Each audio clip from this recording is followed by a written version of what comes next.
अस्सलामुअलैकुम व्यूअर्स, आप देख रहे हैं शाइस्ता बातें।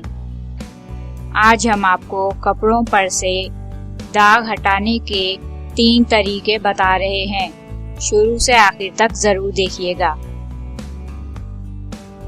नंबर 1, फफूंदी का धब्बा दूर करने के लिए ताज़ा टमाटर काट लें और कटे हुए टमाटर पर नमक छिड़ककर दाग पर रगड़ें।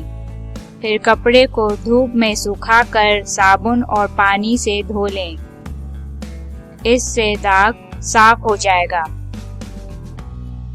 नंबर 2, जंग का धब्बा दूर करने के लिए कपड़े के जिस हिस्से में दाग लगा हो उसे नमक और नींबू के रस में भिगो दें और धूप में रख दें।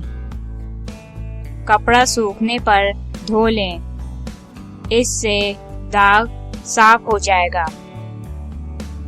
नंबर 3, खून का धब्बा साफ करने के लिए दाग को नमक और पानी के महलूल में भिगोकर साबुन से धो लें।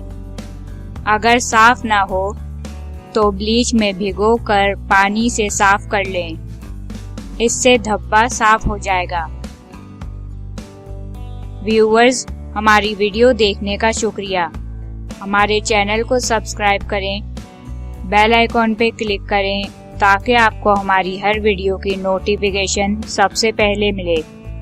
हमारी वीडियो को लाइक करें और शेयर करें। शुक्रिया।